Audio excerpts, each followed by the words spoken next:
ખેડા જિલ્લાના કઠલાલમાં આવેલ Methodist mission પ્રાથમિક શાળામાં રેવ જ્યોર્જ ક્રિશ્ચન તથા સુધીરભાઈ રાઠોડ સાહેબની આગેવાનીમાં વાર્ષિક રમોત્સવ ઉજવવામાં આવ્યો। શાળાના આચાર્ય શ્રી નવીનભાઈ વી પરમાર દ્વારા આમંત્રિત મહેમાનો ફૂલહારથી સ્વાગત કરવામાં આવ્યું। મેથોડિસ્ટ મિશન પ્રાથમિક શાળા કઠલાલમાં વાર્ષિક રમોત્સવ ખૂબ જ રંગેચંગે ઉજવવામાં આવ્યો। મુખ્ય મહેમાન સુધીરભાઈ રાઠોડ, અતિથિ વિશેષ વિનોદભાઈ ખ્રિસ્તી, જોસેફભાઈ ક્રિશ્ચન, અમિતભાઈ ક્રિશ્ચન, હોસ્ટેલ સુપ્રેસિડેન્ટ શીલાબેન, રેવ સુરેશભાઈ સાહેબે હાજરી આપી હતી ને બાળકોના ઉત્સાહમાં વધારો કર્યો હતો। આ સમયે બાળકો દ્વારા સ્વાગત ગીત અને પિરામિડ કરવામાં આવ્યું હતું। સાથે સુધીરભાઈ રાઠોડ સાહેબ દ્વારા શાળાને 10,000 રૂપિયાનું દાન આપવામાં આવ્યું ને બાળકોને ઇનામ પેટે ₹2100 આપ્યા। આ માટે સુધીરભાઈ ને સમગ્ર ટીમનો ખૂબ ખૂબ અભિનંદન માનવામાં આવ્યો હતો। રમતોમાં લોટ, ફૂટ, 15 મીટર દોડ, કોથળા દોડ, લીંબુ ચમચી, સંગીત ખુરશી, 1 મિનિટની રમત, 200 મીટરની દોડમાં ભાગ લઈ પ્રથમ, બીજો અને ત્રીજો નંબર મેળવી આનંદ પ્રાપ્ત કર્યો હતો।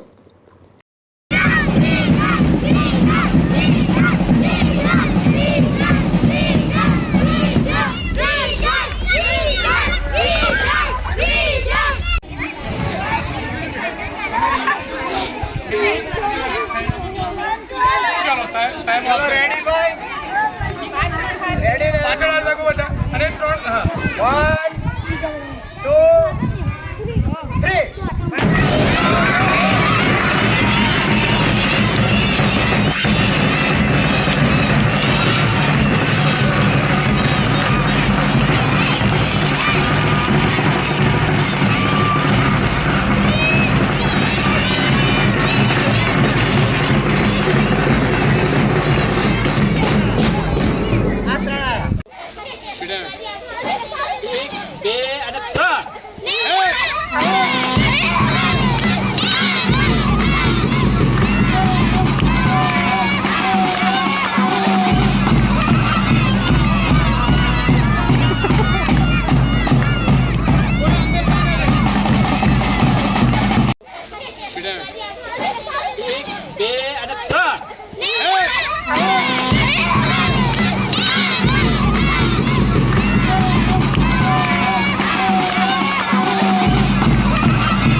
હા. 1 2